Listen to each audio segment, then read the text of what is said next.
Well, fuck me. This is why you create the quick timeout for your podcast network. Damian Lillard has been traded to an Eastern Conference contender, but not the one you think. Find out more after the break. Yeah, that's a bad joke.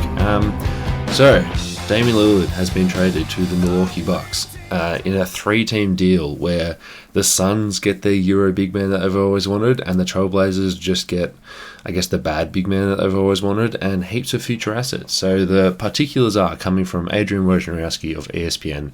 The Milwaukee Bucks get Damian Lillard, full stop. The Portland Trailblazers get Jrue Holiday, Deandre Ayton, I'm going to say too many Kamara, a 2029 unprotected Milwaukee first-round pick, and Milwaukee swap rights in 2028 and 2030.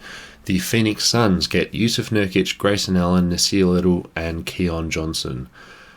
So, where to start? I am going to start this off with the Milwaukee Bucks because I think they're getting the best player in this trade.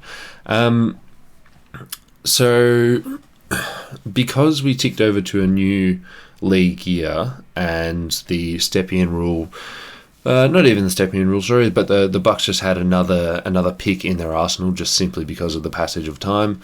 They moved their new pick as soon as they could, and I think they've done a good thing here, because what are you holding on to your 2029 first-round pick if you're the Milwaukee Bucks right here? So they traded as soon as they could. And I think that the Damian Lillard fit is amazing. We know that the Jrue Holiday fit was amazing, and Jrue Holiday was a great point of attack defender. He can also hit shots off the dribble, hit shots off the catch, and was just an incredible fit with Giannis and that whole core that they have.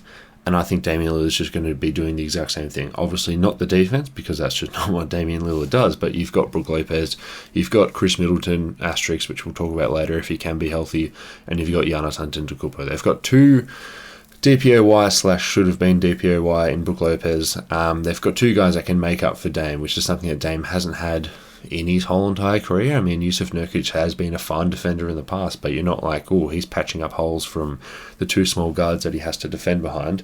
And even though they gave up Grayson Allen in the trade, and you know that young fella, too many cameras, they still have Pat Cotton on. They've still got Malik Beasley, who they signed, and they re-signed Jay Crowder. Like, they still have like very, very good depth. That's a 7-man rotation with, you know, the option to sort of go better than that. You know, right now we know that they have 7 players, but what if one of the young guys hits? What if Andre Jackson Jr. is actually good?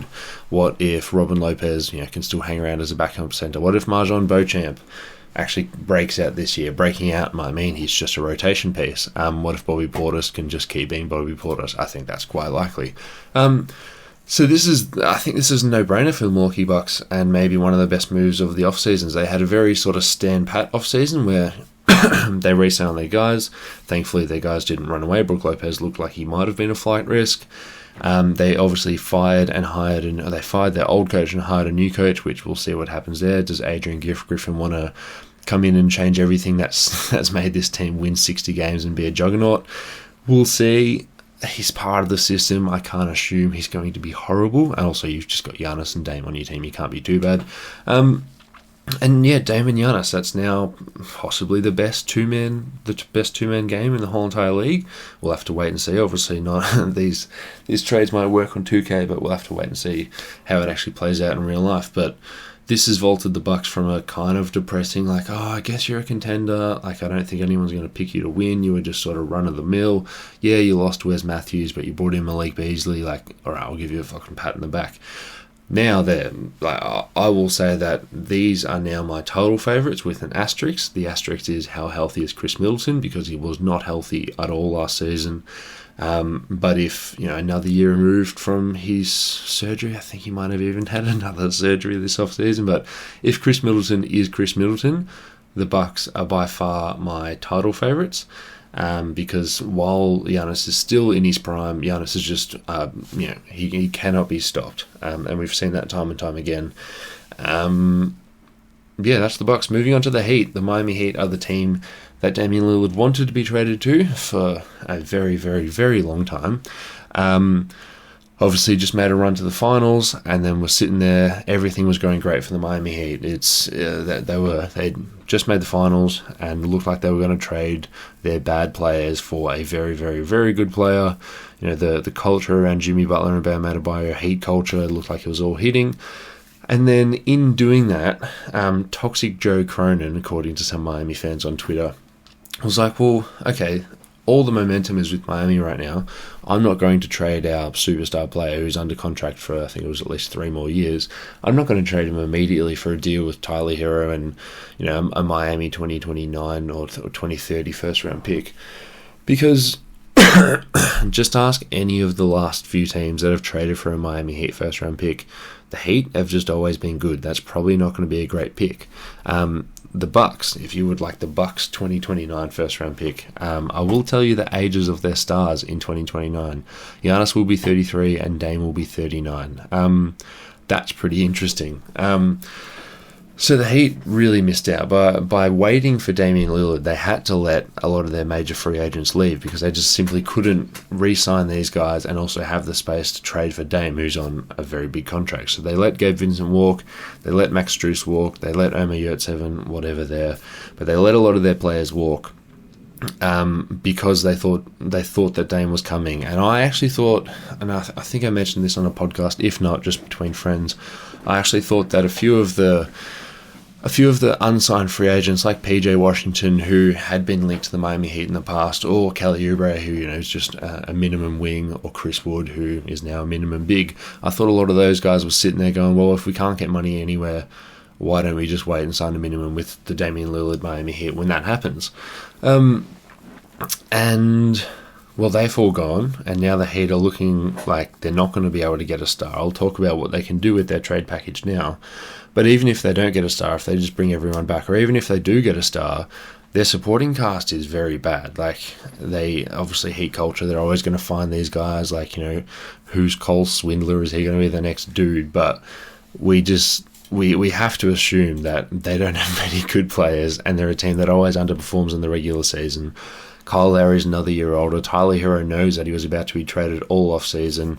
You know, Jimmy Butler doesn't really try in the regular season. Bam Adebayo, he's a defensive player of the year candidate for the rest of his career. But you know, well, he's not gonna vault you to the playoffs every single year with just him.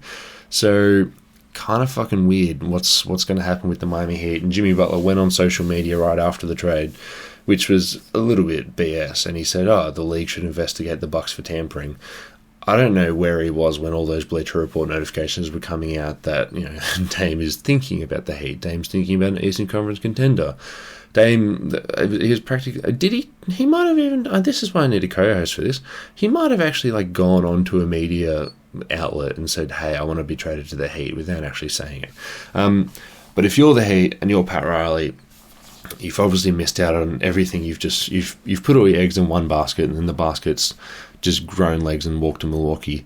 But you still have this trade package. You've still got Kyle Lowry and Duncan Robinson, and maybe Kyle Lowry and Tyler Hero, and you've still got that pick that at least the Portland Trail Blazers would have, you know, preferred other deals over. Now they can turn their attention to Jrue Holiday, who's looking like he's going to be rerouted, if not rerouted, then just held onto a bit for...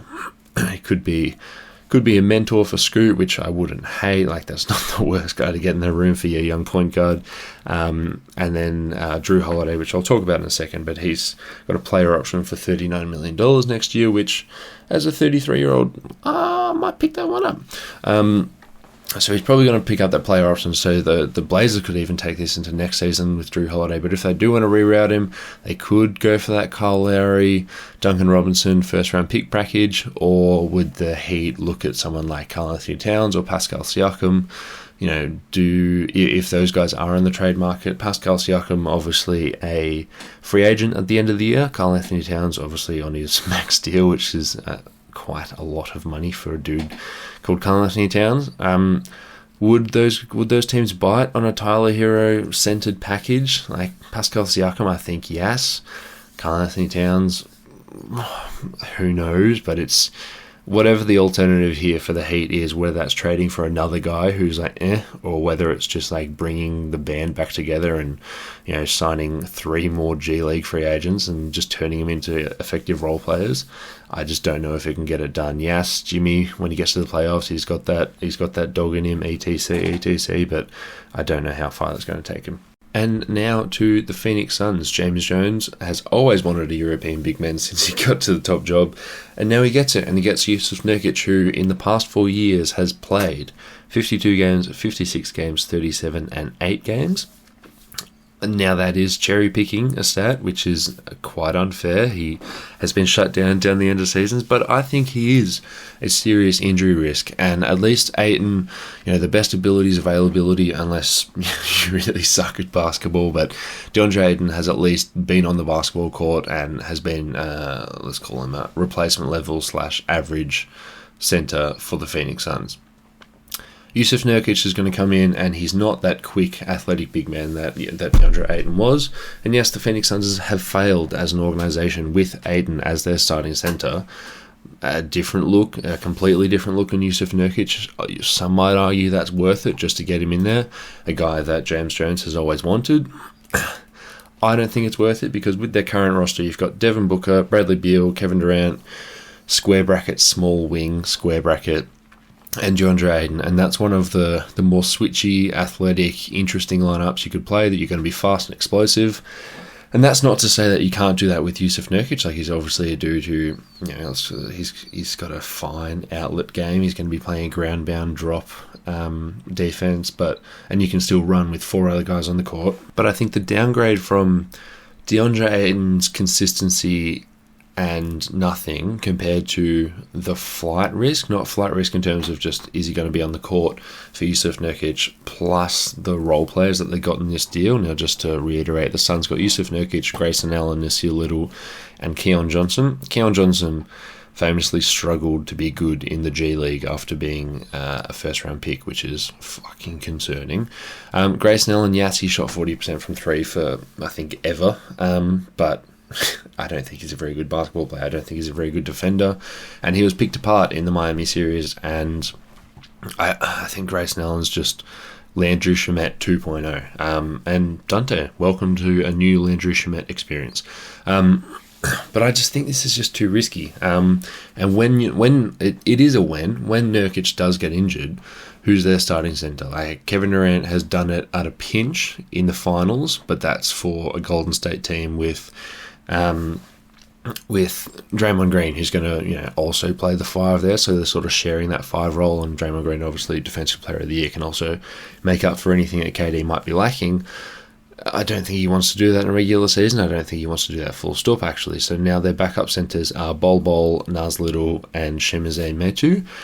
The latter I quite like, but I understand he hasn't done anything to warrant, you know, being a real rotation big man. So this is the problem when you trade for Bradley Beal. You obviously are completely capped out, and you have to sign guys to minimums, and I think they did an excellent job on the minimum market. They got Yuta Watanabe, they got Eric Gordon, they got Keita Bates-Diop, but like, there's a reason they're minimum guys, because they're worth a minimum. They're not very good at basketball for various reasons, and you've been cornered into that minimum market because you've got such a good starting lineup.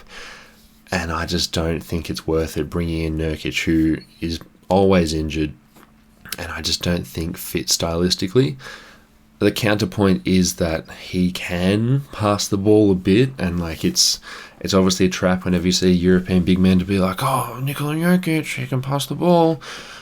And like, I see a lot of people fall into that trap. Nurkic can do it a bit, but the fact that this team doesn't have a point guard, I don't think you're just going to say, oh, we've got Nurkic, he's just going to run our offense, because he can't do that. He's a guy, when he's got the ball and when he's got a mismatch, he will find the open man, but you're hardly running things through him. So the Suns, wait and see. I know a lot people are a lot higher on Nurkic than I am, but And the final team, the Portland Trailblazers, the team that had Damian Lillard for all these years, the team that Damian Lillard just released a rap song about, thanking them for his service. I wonder how long he's had that one written.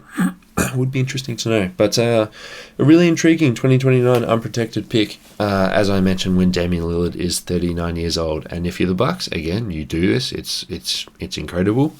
But for the Blazers, you've held out. You've done the good thing here. You've still traded your guy before training camp opens. Like, training camp opens yesterday, but like, a lot of guys aren't in the organisation. Like, Steph Curry's still in Abu Dhabi. Like, a lot of the veterans just aren't with their teams right now. So Damian Lillard wouldn't even be reporting to training camp yet. So I think they've still done well by Damian Lillard. Yes, we went through the off-season and there was a lot of uncertainty, and Dame had to constantly leak all these reports about how he wants to be elsewhere.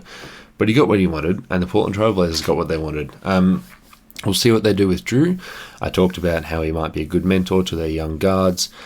But I think, look, he's going to pick up his player option, or if he doesn't, it's an agreement where he's been traded to a new team and they say, hey, instead of picking up your 1 for 39, let's just give you 45 across 3 years because he is aging in his career. Or maybe I'm too low on that. Maybe it is something like $20 million a year. But I think a 33-year-old with 2 years left on his deal, and a guy at Jrue Holiday's caliber, I think, is still worth at least a single first-round pick. And the first team who threw their hat in the ring right after this trade was Daryl Morey and the Philadelphia 76ers. I like the poetry of it a bit, where Jrue was the trade that started the process, and let's say he gets traded back, and he as a great point of attack defender with a DPOY candidate and Joel Embiid behind him. That's pretty cool. What if they finally win a title? I doubt it, but it could be Jrue Holiday started and then finished the process. Ha ha ha. Friend of the program / person in the program, Lucas Petridis hates it. So if you could all ask him why that is, I would love to know. Again, I mentioned Miami could pivot with Jrue and just trade that Larry Robinson at first. I definitely don't think he's worth Tyler Hero. The LA Clippers could do the package that Harden sort of tried to manifest for him. They could just sort of do that exact trade for Jrue Holiday. So that's a bunch of role players like Robert Covington and Morris, the other Morris, the good Morris, but we're not sure yet. And whatever middling first they can throw there. I would really like Jrue Holiday next to their wings. That would be arguably better than James Harden at this point in his career. And Toronto could at least try and get out of the middle and try and do something here and try and... It's totally not the same package as the Portland Trail that they were going to throw to the Portland Trail Blazers, but Toronto could get a point guard in there, and then I guess they're a play-in lock. But either way, Scoot Hendo, he's going to be dribbling the ball as much as he likes, which is exactly what you want if you're a Trailblazers fan. Deandre Ayton, we've seen him be engaged in the past when Chris Paul came in and said, hey, I'm going to give you like an easy 15 points a game. And then Deandre Ayton really tried, set screens, defended, rolled really hard. You would hope that he's in an organization here where the organization says, look, we want you to be our starting center for the next 10 years, and we want you to grow with these young ball handlers in Shaedon Sharpe and Scoot Henderson. You would assume he would only be happy with that, but we'll see. Also, Deandre Ayton himself isn't good enough to push this team into relevancy, which is kind of good because the Trailblazers want to be bad for a couple more years so they can have a few more high draft picks and hopefully get some more Shaedon Sharpes and some more Scoot Hendersons. Maybe even draft someone who's better than Deandre Ayton at center, but discussion for the future. But look, the big winner here is Joe Cronin. He came in, he was obviously the interim GM. When everything was going on, he took over the team, traded for Jeremy Grant and said, no, we're pushing. Obviously didn't make a playoff push, and then has held out with Damian Lillard this whole time. But at the end of the day, yes, he's been labelled Toxic Joe by Miami fans, but the Trailblazers held out. Instead of getting Tyler Hero and a Miami first, they got Jrue Holiday and a Milwaukee first. I think you might be like, it's not... Look, it's quite a similar package, but I think he's done well because he was able to include Jusuf Nurkic in this trade and be able to get Deandre Ayton. So if you're looking at it as Tyler Hero, Kyle Lowry, and a Miami first, or Milwaukee's 2029 first, Jrue Holiday and Deandre Ayton, that's not bad. And Damian Lillard's agent, I think this came from Mark Stein, quietly said yesterday that before, when trade talks really fell apart for the Toronto Raptors, who weren't willing to include OG Anunoby, and the Miami Heat, then Dame's agent quietly said, look, we'll be happy if you want to trade him to the Bucks or the Nets. So then Joe Cronin was like, cool, you've got a happy player, you've done right by him, he says he's happy to go to the Bucks, you've got a better deal, and look, from a money point of view, Damian Lillard will be happy as well, because the Bucks, I'm sure, are just happy to keep paying Dame as much as he wants until he retires. Yeah, that's everyone involved. General league thoughts, just to tie it off. With a healthy Middleton, the Bucks would be my favourite to win a title. I think, let's just say they're my favourite to come out of the East, at least. Always like to go back to the Rudy Gobert package. Imagine if the Wolves had just waited a year and traded this Rudy Gobert package for Damian Lillard instead. I don't know what happens there. I probably don't have them as a title favourite or favourite to come out of the West, but I like them a lot better than Rudy Gobert. I don't think there's many philosophical changes to take from this. I don't think there's many style of play things here. I think it's very much Damian Lillard's a better player than Jrue Holiday, and the Bucks have traded for him, and they hope to be a better team. And finally, there's an episode of the Deep 2 NBA podcast that came out today. It's our over-unders that Dunton and I pre-recorded on Sunday, and at the top of the recording we said, hey, if anything crazy happens like a Damian Lillard trade, then some parts of this podcast are going to be a little bit irrelevant, but we do talk about them in that episode. So just know that as we run through our Western Conference over-unders, we don't know where some of these players play. And look, even if we recorded it today, we still wouldn't know where Jrue Holiday would be. So still listen to that. A lot of it is still relevant. I think I actually mentioned Jusuf Nurkic for the Suns as a potential and what that would do for my over-under as well. Anyway, thanks for listening, and this is such a fun league.